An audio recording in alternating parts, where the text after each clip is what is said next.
Sup, it's Hallie. Welcome back to our castle walls. When we last left off, people were getting bullied and stuff, and it was bad. But it's fine now. Probably. Not long after we started our walk back to the club, Yuri decides to speak up again. Hey, Hallie. You said today you think I'm wonderful. Yes, I said that. And proud of it. A small smile makes its way onto my face. What makes you think that? Oh. Damn, this girl's full of surprises. Yuri, do you really want me to talk your ear off? I mean, I'm not stopping you. But even one thing would be nice. Left hand goes to the back of my head. Oh boy, where do I start? From the beginning. How in God's name is she being the cutest girl alive? I think I can feel myself blushing too. Alphabetically or most important? Oh, stop it, you. Heh, alright. Too many reasons on why I think she's wonderful to show up in my head. It's hard to pinpoint just one, but I have to, or else I'll probably end up disappointing her by saying nothing. Okay, so, I know I said this already, but I like how smart you are. It's quite impressive. Now that I think about it, I don't know where Yuri stands in the top 50 academically in our school. I'll have to check that out the next time I'm at the principal's office. I was not aware that schools kept a top 50 of their smartest students. Do you really think so? Of course. You've been able to answer and properly explain stuff that Monica couldn't. Not only that, but you're fun to listen to, even if you do ramble on about the little things. Oops, I said that last part out loud. You can't be serious. Yuri, I'll never lie to you.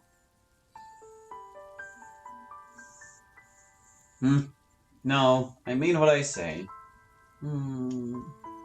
Thank you, Hallie. I needed to hear that. I know she may not be able to see it, but I nod to her anyways. Not a problem. Oh, we're here already. 1 second. Opening the door for her like usual, a nice warm smile shows up on her face. Life is good right now.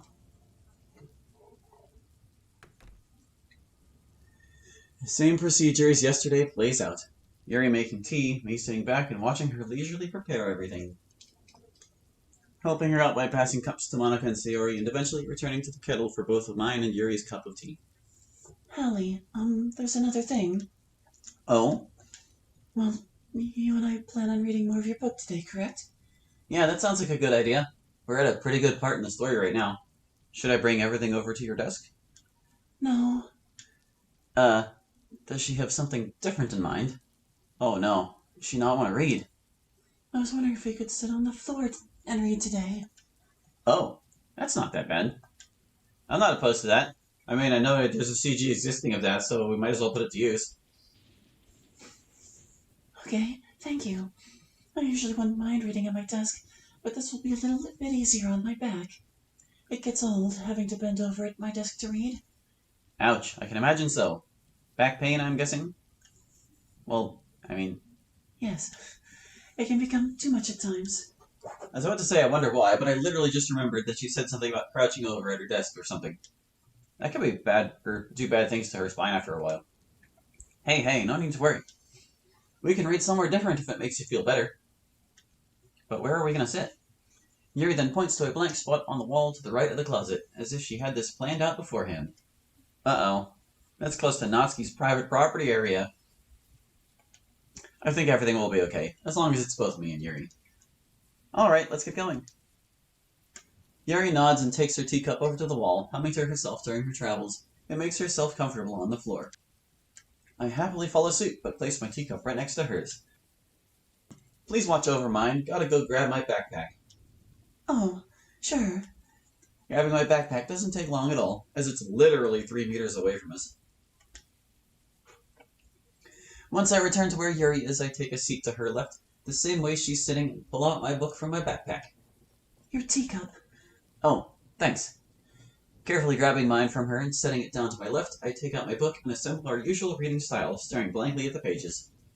Sitting down like this while being this close to Yuri feels rather nice, not gonna lie. My arm and pretty much the whole side of my body is up against hers, keeping my free hand to myself, of course. However, it feels weird this time, taking control of the left side. I hope that Yuri doesn't read too fast. But at the same time, I remember pretty much how this book goes, so it shouldn't matter too much if she flips the page before I'm done, right? 3 minutes pass by in comfortable silence. Half of our tea is gone, and I find myself somewhat engaged in the story. Until Yuri decides to speak up again and look over to me. Hey, Hallie. You said that cats are one of your favorite animals, is that right? Yeah, that sounds about right. Why this all of a sudden? Well, as inane as this might sound, I myself am rather fond of elephants. My eyelids shoot upwards at that statement. Whoa, for real? They're so innocuous in nature, and they're also highly intelligent, emotionally and socially. Did you know that elephants see us humans the same way that we see a kitten or a puppy? I think that's quite lovable. Again, this girl is full of surprises, and I like it.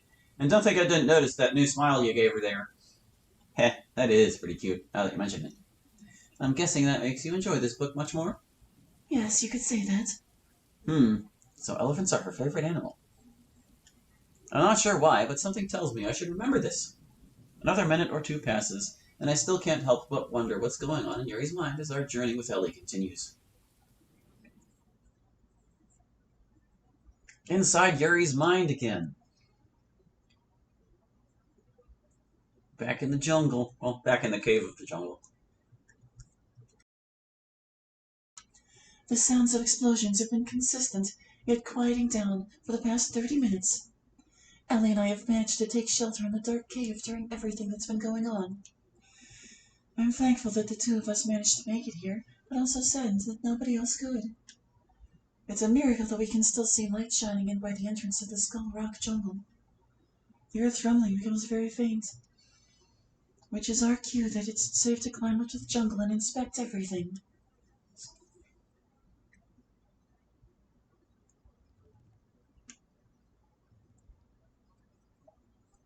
Oh no, they didn't just blow up the jungle, they chopped down all the trees. After a minute or so trying to help Ellie climb up the hill, I look around and survey the now horribly mangled mess of a jungle. Trees lay everywhere, and the hills around here now look bare. Why did I say it that way? Let me try again. Trees lay everywhere, and the hills around here now look bare. This is almost too much to take in. Emotions inside me built up at the thought of all the ecosystems and animals' homes now destroyed. Why would that ruthless monster do such a thing? I don't have a voice for Ellie. We'll go with this one. Lady Yuri. Huh, what? Looking around frantically shows that it's just Ellie, to my left, looking at me with concern. We'd better go and check up on Ramby.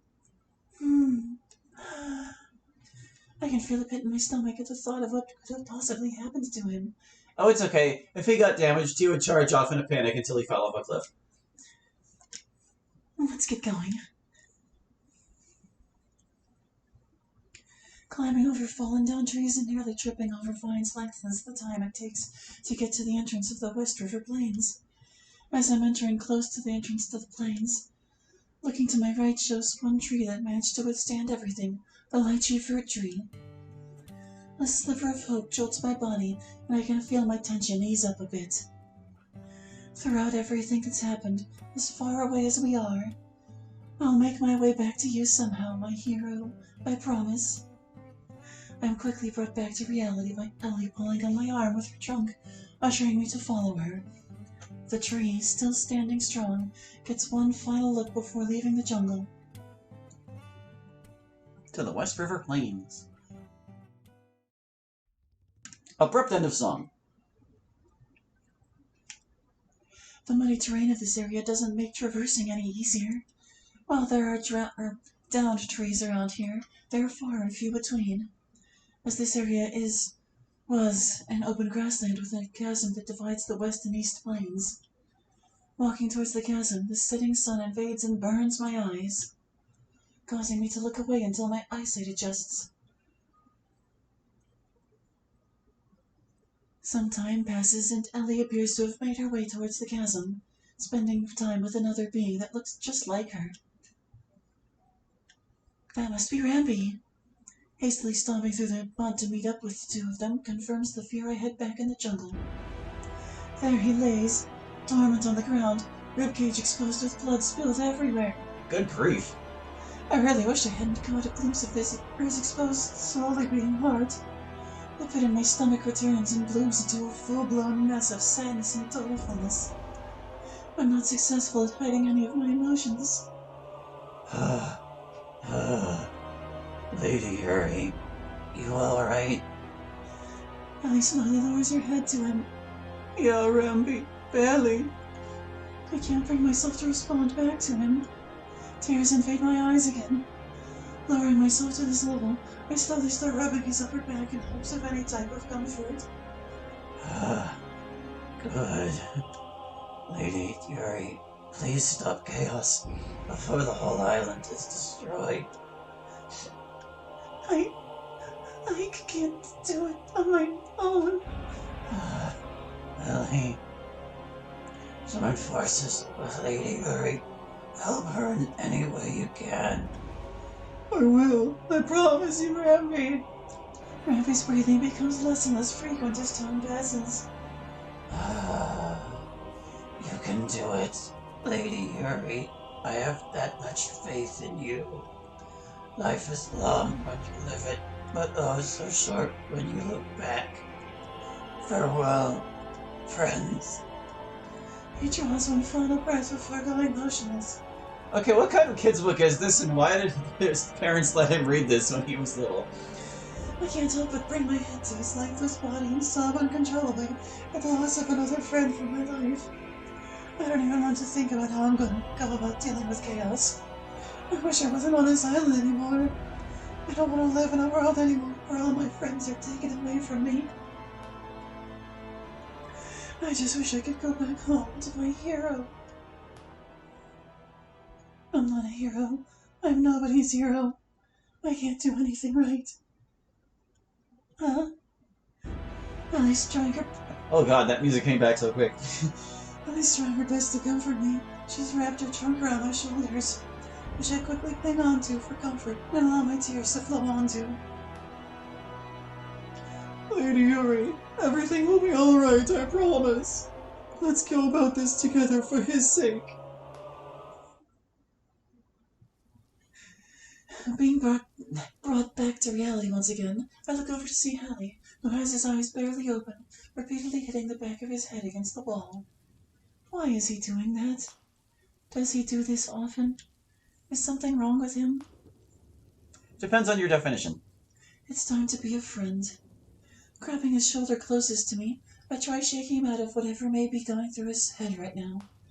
Hallie? Hallie, what's going on? That seems to do the trick, as he's now aware of what's going on around him, looking around the room. Huh? Oh, right. Sorry about that.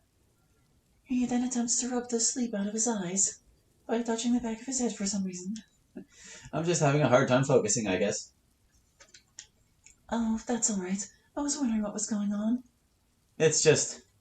Sorry, I'm such a slow reader most of the time. That doesn't really explain why he was doing what he was doing earlier. Hallie, you don't have to be sorry about that. It's okay.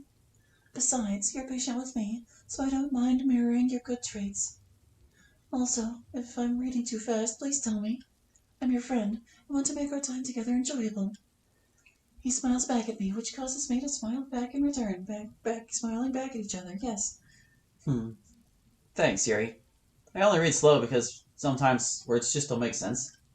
Like, I'll see the words and read them in my mind, but the meaning behind them won't, how do I say, process or comprehend properly. Almost like in one ear, out the other, like...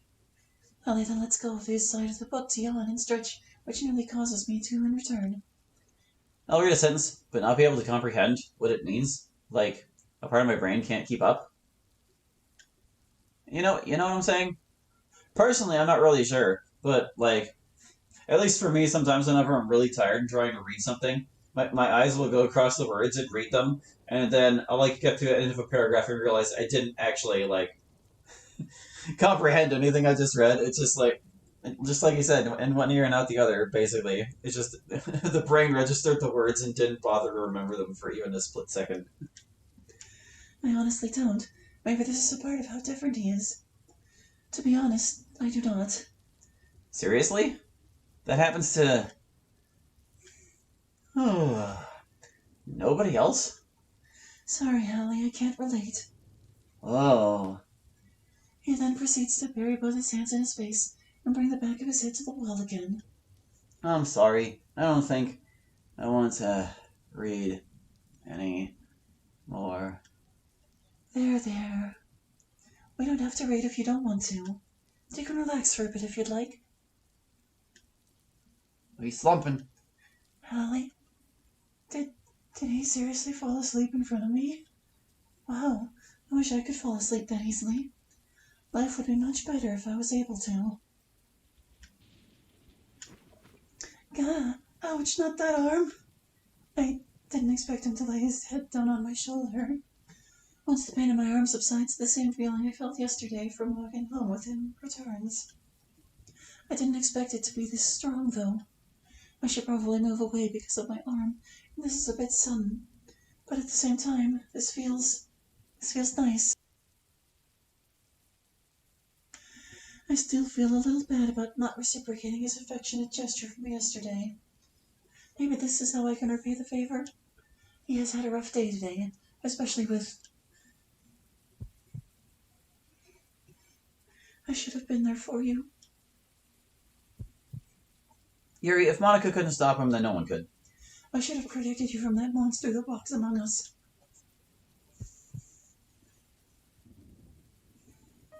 I'm helping him feel better after today, aren't I? This is what friends do, right? I am his friend, after all. An idea comes to mind that makes me do some serious thinking. Looking around the room shows Natsuki at her usual spot in the closet. I can't quite see what Sayori and Monica are doing, but it doesn't matter. They're not important right now. Looking over to Hallie, his breathing has become rather soft. It's honestly quite pleasant. He looks so peaceful. You know what? I've got only one life on this earth. I'm not going to miss out on this. That's when I follow suit. Carefully laying my head on top of his, I close my eyes and begin to relax. His light snoring and the raindrops outside lull me out of consciousness. The warmth shared between us brings about that strong feeling from earlier, and it feels a bit exciting. I can't help but reacting to it by smiling while my eyes are closed. But it's okay. Everything's okay right now. Everything's okay. Snore.